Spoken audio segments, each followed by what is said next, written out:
आज प्रधानमंत्री ने बड़ा स्पष्ट संदेश दिया। उन्होंने कहा कि राज्य सरकारों की जिम्मेदारी है। अब अपराध चाहे यूपी में हो या फिर ये अपराध पश्चिम बंगाल में हो, राज्य सरकारों की जिम्मेदारी क्या है। अब मैं एक बार ममता जी आपके पास आ रही हूं, क्योंकि ये बार बार ये कहा जा रहा है, जो कि आरपी सिंह जी ने भी कहा। उन्होंने कहा कि अपराध हुआ, अपराध के बाद पुलिस कितनी एक्टिव थी, वहां पर क्या सबूत मिटाने की कोशिश हो रही है, क्योंकि ये देर रात जो गुंडाई हुई है उसमें अस्पताल के वार्ड में जाना और वहां पर जाना, तोड़फोड़ करना जहां पर सीन ऑफ क्राइम था। करेक्ट। सुचरिता जी बहुत बहुत धन्यवाद और स्वतंत्रता दिवस की पूरे भारतवर्ष को अनंत शुभकामनाएं। लेकिन मुझे ऐसा लगता है कि मां माटी और मानुष की बात करने वाली जो निर्ममता बनर्जी एक महिला मुख्यमंत्री हैं, उनके शासनकाल में वेस्ट बंगाल के अंदर आज भी नारियां क्या पुरुष भी स्वतंत्र नहीं हैं, वो आजाद नहीं हैं, वो एक डर और भय के अंदर जी रहे हैं। अभी बड़ी बड़ी बातें की गई। मैं एक चीज बोलना चाहती हूं कि पुलिस ने within no time postmortem report आने से पहले बोल दिया कि साहब ये आत्महत्या है। यह आत्महत्या है। उस लड़की के दोनों आंखें घायल, उसके शरीर के जो हाथ में नाखून है वो घायल, उसके मुंह से खून बह रहा है, उसके होंठ फटे हुए हैं, पूरे चेहरे पर चोट है, प्राइवेट पार्ट पर चोट है, उसके पेट पर चोट है और वहां की सरकार और पुलिस कहती है कि ये आत्महत्या है। साहब ऐसी आत्महत्या मैंने कहीं नहीं देखी। प्रिंसिपल उस कॉलेज का जो मिस डॉक्टर घोष हैं, उनसे ये रेजिग्नेशन नहीं मांगते। जब जनता पूरे देश के अंदर आक्रोशित होती है तब वो जब रिजाइन करते हैं तुरंत विद इन नो टाइम निर्ममता बनर्जी उनको दूसरे कॉलेज में बिठा देती है। ये भी सुन लीजिए कि वहां की पुलिस के पास सुचरिता जी केस डायरी तक नहीं थी जब हाईकोर्ट ने मांगा था। ये सीरियसनेस है इनकी। और आप संजय सरकार जी, आपको शायद वास्तव में शर्म आनी चाहिए। आप अपनी माता जी की कोख को, माफी के साथ बोल रही हूँ, शर्मसार कर रहे हैं कि एक महिला ने दूसरी महिला के बारे में जब बात करनी शुरू करी तो आपको तकलीफ हो गई और आप अपनी पॉलिटिकल आका को बचाने के लिए यहाँ पर उस बच्ची जो मर गई है, उस महिला की लाश के ऊपर, उसके दुराचार व्याभिचार के ऊपर राजनीति करने के लिए उतर गए। इससे ज्यादा शर्मनाक कुछ हो नहीं सकता है। संजय जी की पार्टी एक और आरोप लगा रही है। कैसे आप महिलाओं के बारे में चिंतित है, वो समझ आ रहा है इस देश को। मैं अवधेश जी के पास जाऊं, प्रेम कुमार जी के पास जाऊं, डीजीपी सर भी जुड़े हुए हैं। मैं एक बार जरा एक तस्वीर दिखाना चाह रही हूं और वो तस्वीर मैं इसलिए दिखा रही हूं क्योंकि जो ममता जी ने कहा, ममता काले जी ने कहा, पोस्टमार्टम की जो रिपोर्ट आई है उसमें ऐसी चीजें सामने आई जो हिला देने वाली हैं। पोस्टमार्टम रिपोर्ट कहती है कि डॉक्टर, जो महिला डॉक्टर थी, उसकी दोनों आंखें डैमेज थी, दोनों आंखों को डैमेज किया गया, आंखों से खून निकल रहा था, इस हद तक उसे टॉर्चर किया गया होगा। गाल पर नाखूनों के निशान थे। मुझे पढ़ते हुए भी ये अच्छा नहीं लग रहा है, लेकिन ये हकीकत है। और इस तरह के अपराध के बाद अगर वहां पर उपद्रवी पहुंचकर सबूत मिटाने की कोशिश कर रहे हैं, अगर ऐसा हुआ है, जो हो रहा है, तो उस पर क्यों नहीं सवाल उठाऊं। गर्दन पर लाल निशान मिले, उंगलियों के नाखून टूटे हुए थे। आप सोचिए कितनी दर्द में रही होगी वो महिला। बाएं हाथ की उंगली टूटी हुई थी, प्राइवेट पार्ट से खून बह रहा था।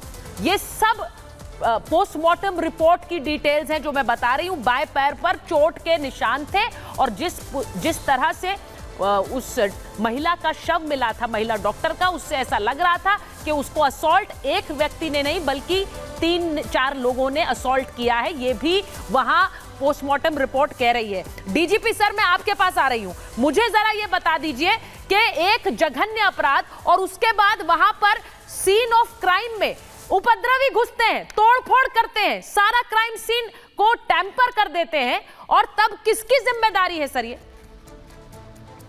सुचरिता जी, ये उसकी जिम्मेदारी है कोलकाता पुलिस की थी कि क्राइम ऑफ सीन विश्व भर में सेफगार्ड किया जाता है, और सेफगार्ड करना तो छोड़ दे, इन्हें उसका सत्यानाश कर दिया, कॉम्प्रोमाइज करा दिया। इसलिए एक और केस सीबीआई को रजिस्टर करना चाहिए कलकत्ता पुलिस के खिलाफ, इन प्रदर्शनकारियों के खिलाफ, क्योंकि इन्होंने साक्ष्य को मिटाने की कोशिश की। पहले जो बगल का कमरा था उसको डिस्ट्रॉय करने की कोशिश की। कलकत्ता पुलिस की एक ट्वीट देख लीजिए कि वो उनको चैलेंज करेंगे जो इस बात को उनको कह रहा है। कलकत्ता पुलिस, अहंकार के घोड़े से उतर जाइए। आप जो है इस वक्त अपनी सफाई दे लीजिए कि आपने इस केस में कितनी लीपापोती की, और अब प्रदर्शनकारी अगर वहीं चढ़ गए, इसका मतलब आपकी संलिप्तता, इसके जो प्रदर्शनकारी कर रहे हैं, आपको वहां पर घेराबंदी करनी चाहिए थी, वो भी आपने नहीं की। आपने और क्या क्या किया है? आपने तो मुआवजा देने की कोशिश की मृतका के माता पिता को, आपने इसको सुसाइड बनाने की कोशिश की। आपने पोस्टमार्टम करा करके 12 घंटे के अंदर आपने जल्द से जल्द आनंद फानंद में अंतिम संस्कार कर दिया। ये क्या दिखाता है सुचरिता जी कि साक्ष्य को कैसे मिटाया जाए। मैं एक बात और कहूंगा कि जो आरोपी मुख्य है संजय रॉय, वो वहां का एक तरीके से मान लीजिए कि एक असिस्टेंट है वहां का, 12,000 की तनख्वाह पे भाग के जाता है और जाकर के 4th बटालियन के क्वार्टर्स में रहता है और निर्भीक होकर जाके वहीं सोता, वहीं से पकड़ा जाता है और ये कहता है कि मुझे फांसी दे दो।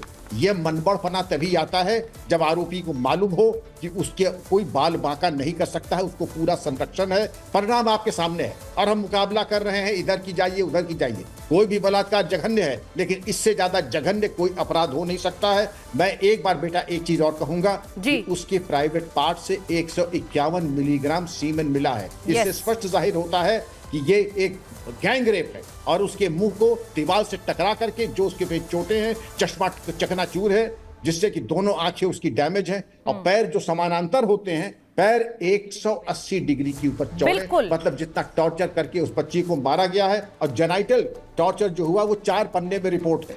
इसको कहते हैं परवर्टेड सेक्सुअलिटी जेनाइटल टॉर्चर। मैं अब कह नहीं सकता हूं कि क्या क्या हुआ और हम कह रहे हैं इधर जाओ उधर जाओ। अरे पहले इसके एक एक घाव का तो हिसाब जरा दे लीजिए, बाद में हम और सब जगह भी जाएंगे। लेकिन इस घाव को आप अगर इसके ऊपर मिट्टी डालने की कोशिश कर रहे हैं तो हम सब बराबर के हिस्सेदार हैं। देखिए, ये जो बात कही जा रही है, बात एक ममता बनर्जी ने एक और बात कही है और मैं चाहती हूं आप लोग उस पर रिएक्ट करें। ममता बनर्जी कह रही हैं कि जिस तरह के बयान आ रहे हैं प्रेम जी, जिस तरह के बयान आ रहे हैं अवधेश जी, ममता बनर्जी कह रही है आप बांग्लादेश बनाना चाह रहे हैं बंगाल को। आप लोग यानी कि उनका सीधा मतलब ये, सवाल ही मत पूछो बंगाल पर। अगर इस तरह का जघन्य अपराध हुआ, आपने डीजीपी सर को सुना, सवाल पूछना बंद कर दें, क्योंकि अगर सवाल पूछेंगे तो आप बांग्लादेश बना रहे हैं। क्योंकि लोग सड़कों पर है, प्रदर्शन कर रहे हैं, क्यों नहीं करेंगे प्रदर्शन? नहीं तो पहले तो कह रहे थे सब कि बांग्लादेश भारत में भी होना है। ये तो इन्हीं लोगों का नैरेटिव था कि बांग्लादेश भारत में भी होना है। अब जहां का डीजीपी ये कह रहा हो कि मीडिया के कारण इशारा हो रहा है, तो उसके बाद कोई जवाब है? देखिए, ये जो घटना है वो तो 151 मिलीग्राम है। देखिए, ये इतना सरल नहीं है जितना अभी तक हमारे सामने आया है।